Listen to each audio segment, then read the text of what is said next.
You wake before the city speaks, while the light is still deciding what kind of miracle this morning will become. Even here, inside the shelter, the sky feels closer than any wall ever could.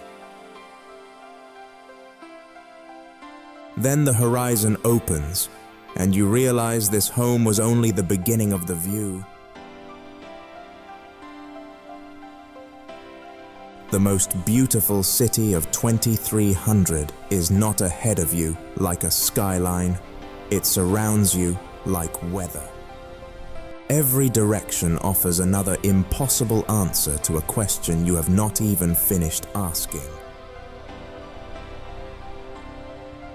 And above it all, those great rings hold the morning together like architecture taught to dream. The path asks nothing dramatic of you, only that you keep walking into beauty. Here, even water refuses to fall like ordinary water, it arrives like light becoming liquid. The city keeps offering proof that serenity can be designed with the same precision as power. Nothing rushes here, and yet everything moves as if the air itself understands where to carry you. Gardens do not soften the city, they complete it.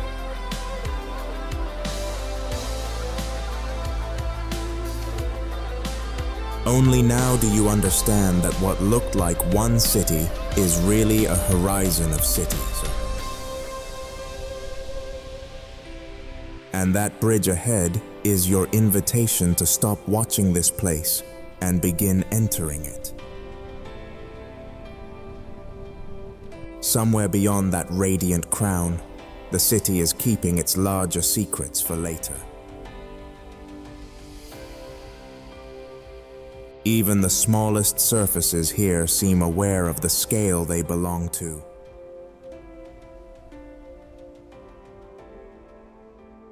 Home is not separate from the city in this place.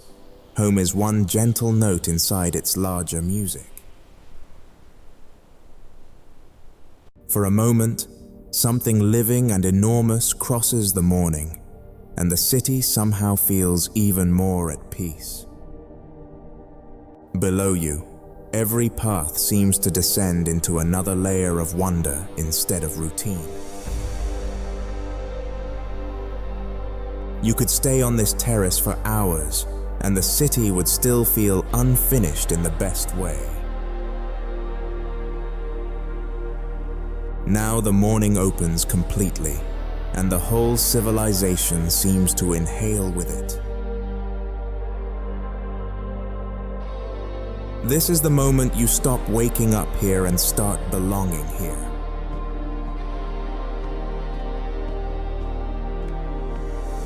Ahead, the city is waiting in layers, and this first crossing is only the gentlest beginning. The bridge does not feel like a structure, it feels like the city extending trust. With every step, the distance below you becomes part of the beauty instead of a warning. Even the air here seems curated, as if motion itself was designed to soothe you. And then the city begins offering choices, each one more inviting than certainty should allow. From above, the routes look less like infrastructure and more like lines of thought made visible. The higher you climb, the less the city feels built and the more it feels composed. Here, crossing from one district to another means passing through light, fragrance, and sky. There are no abrupt arrivals in this city. Even descent is given the dignity of grace. You step onto the platform and feel nothing mechanical beneath you, only calm intention. As you rise, the city reveals that beauty here is never confined to one level. From this height, the clouds stop looking like weather and start looking like geography. And above the crossing, one great arch reminds you that the city still has larger scales to reveal. The silence changes near water, as if the city lowers its voice out of respect. Even the smallest details seem unwilling to waste the morning.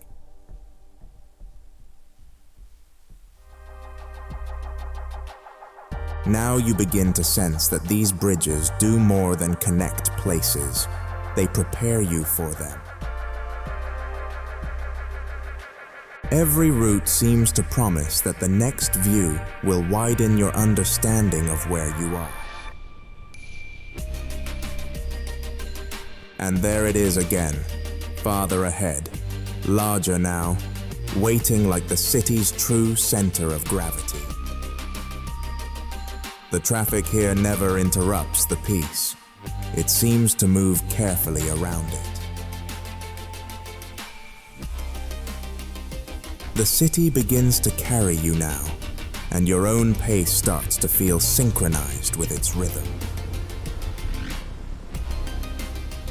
For a few moments, the world narrows into mist, and the next revelation is allowed to stay hidden. Then the mist opens, and the city answers with scale you are not ready for. What seemed decorative from afar now feels structural, like beauty here is carrying the weight of the world. You are no longer simply crossing the city, you are being led into its greater order. Ahead, the Ring District rises like a promise finally close enough to touch.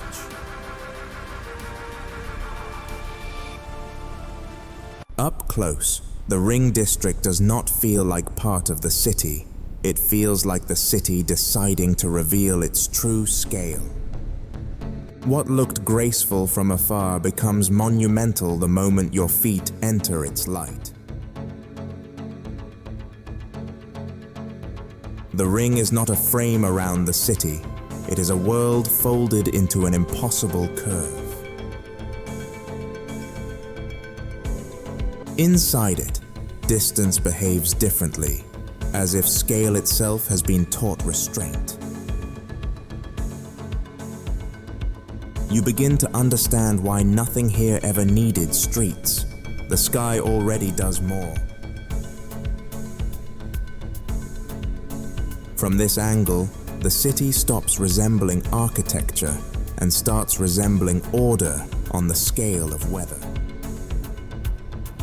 Every route here seems to honor the curve, as if motion itself has learned to be reverent.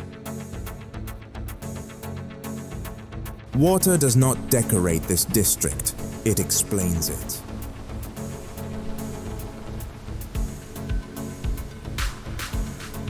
Even the smallest edge still carries the ambition of the whole civilization.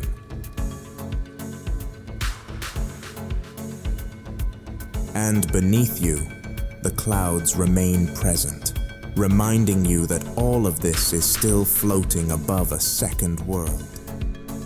Then one crown rises ahead, and the district quietly surpasses every scale the morning has shown you so far. Here, even utility becomes beauty before it is allowed to become function. People exist here almost like punctuation, enough to prove the city is lived in without ever reducing its mystery. The farther you move, the more the ring reveals that it was never meant to be understood in a single glance. It is not one structure, but a city of thresholds suspended inside a larger circle of faith. And now the district asks more of you than admiration. It asks you to enter its center. Ahead, the center holds itself with the kind of confidence only beauty can afford. Nothing has been allowed to become cold here, not even at this scale.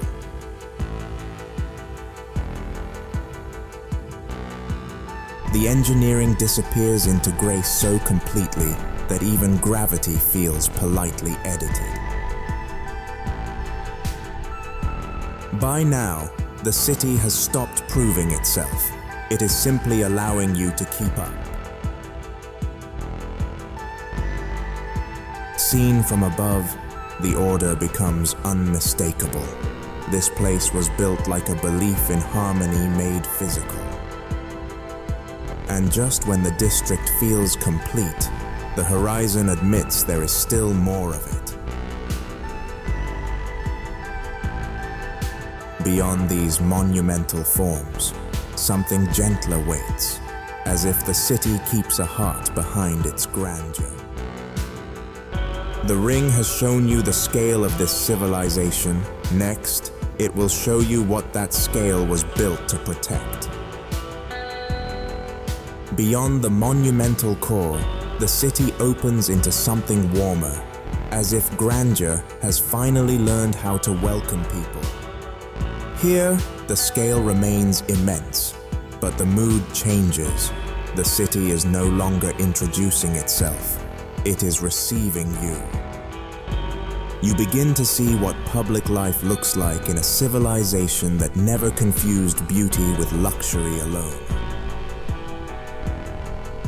Even passageways here feel ceremonial, as though every crossing was designed to restore something inside you. The city never lets you forget what holds it up. Beauty here always keeps one hand on the horizon. And then you reach the district center, where public beauty becomes the city's clearest form of power. Nothing here asks for attention by force. It simply becomes too beautiful to ignore. The district moves you gently, as if wonder itself had been organized into a civic route. Seen from above, even gathering becomes graceful. Nothing crowds the view. Nothing competes with the sky. The materials themselves seem to understand the district's purpose, holding light the way memory holds feeling. You wake before the city speaks, while the light is still deciding what kind of miracle this morning will become. Below you, public space unfolds like a promise that no one here is meant to live beneath ugliness. Even the places where people pause have been given the dignity of impossible views. Shade is not dark here. It glows softly, as if the city refused to let any corner become ordinary. You start to realize that this city uses openness the way older cities once used stone. It builds trust with space. And from this distance, the district reveals its real achievement. It makes peace visible at the scale of architecture. For a moment, everything the city has shown you gathers into one calm reflection. Life is present here, but it never overwhelms the world. It simply proves the world can be lived in. Ahead, the public heart begins to thin into something wilder, as if the city is loosening its grip on form. The order remains, but now it shares more room with atmosphere, with distance, with the sky's own intentions. Something beyond these terraces is already calling to the eye before you can name it. Here, the city stops speaking in grand civic sentences and starts whispering toward the horizon. Architecture is no longer dominating the view. It is beginning to cooperate with something larger. You can feel the transition before you see its full meaning. The city is leading you toward its living edge. Beyond the Wonder District, beauty becomes less arranged and more alive. The city has shown you how it gathers people. Next, it will show you what it has chosen to live beside. Beyond the city's public heart, the world opens again, but now it feels less constructed and more revealed. The path grows quieter here, as if even the city understands it is entering someone else's domain. The air itself seems alive now, carrying brightness in forms too delicate to belong to machinery.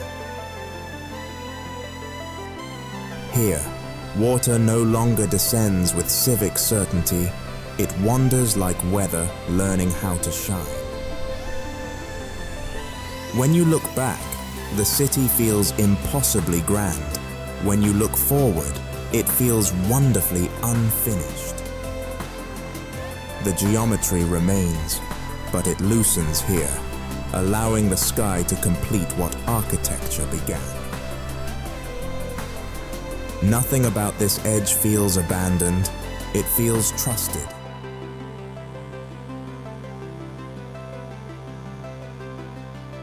The farther out you go, the more the clouds stop being backdrop and become landscape.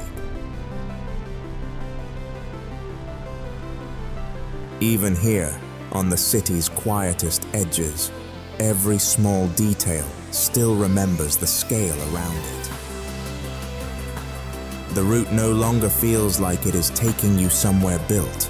It feels like it is guiding you into a condition of light. Here, the city does not conquer nature.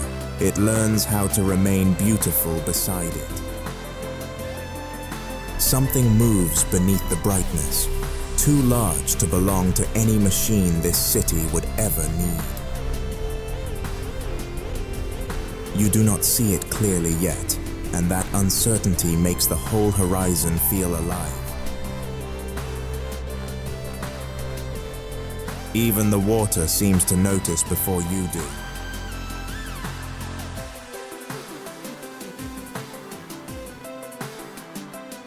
The city has brought you gently to the place where its own limits begin to feel generous. Then it appears, enormous and unhurried, as if the morning had been saving one final scale for your understanding. It does not disturb the peace, it enlarges it.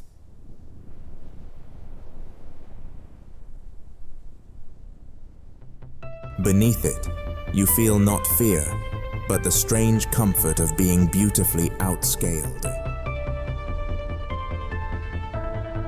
Suddenly, the whole city makes deeper sense, as if it was never meant to stand apart from the sky at all. Even its passing leaves behind something tender.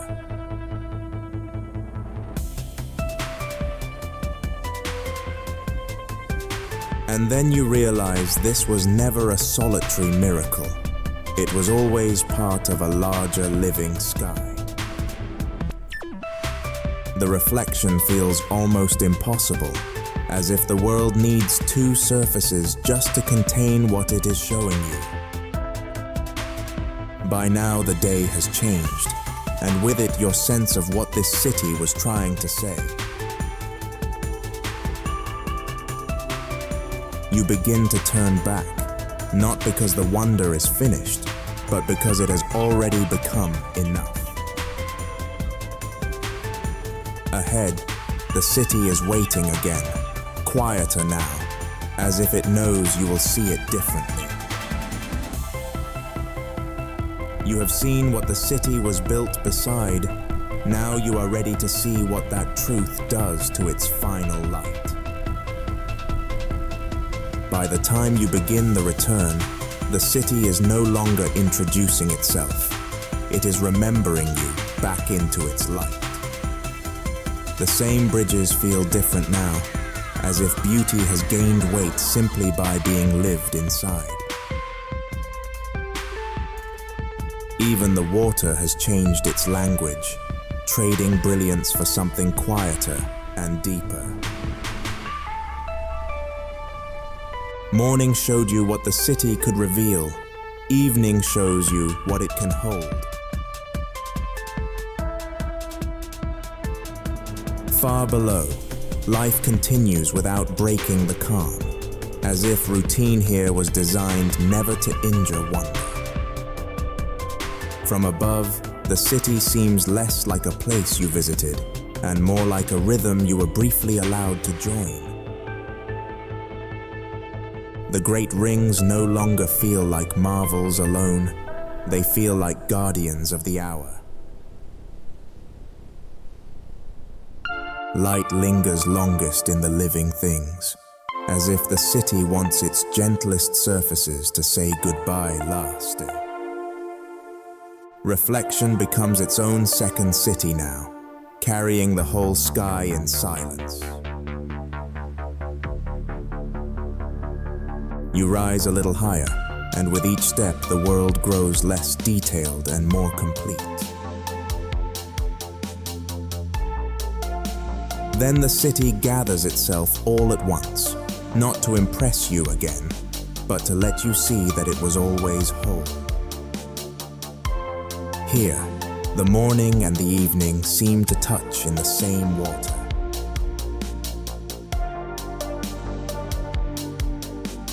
Nothing ends abruptly in this place. It only widens until your thoughts can no longer keep pace with it. And then, almost unexpectedly, you find your way back toward the shape of where this began. The threshold is waiting again, but now it feels less like an entrance and more like understanding. This morning you stepped out in wonder. Now you return carrying the scale of the whole sky inside you. Home was never a room here. It was always a pause inside something much larger. And from here, at last, you can see why the city had to be entered before it could truly be seen. Even the living sky returns only briefly, as if to bless the closing light and then leave it undisturbed. Beneath the city, the clouds have become an ocean of memory, holding every path you crossed without a trace of weight. Even the smallest edge still contains the world, as if nothing here was ever designed to be forgettable. What felt vast this morning feels intimate now, not because it shrank, but because you finally belong inside its scale. You stand where the day first opened, and the city answers by returning everything in a gentler key. It is beautiful beyond reason, but no longer beyond feeling. That is what makes it impossible to leave. You came here to see the most beautiful city of 2,300. Somewhere along the way, it became a place you could miss.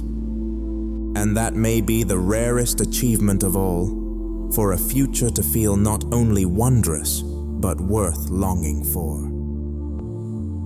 As the light settles across the clouds, the city keeps shining, and you understand why no one who wakes here would ever want to leave.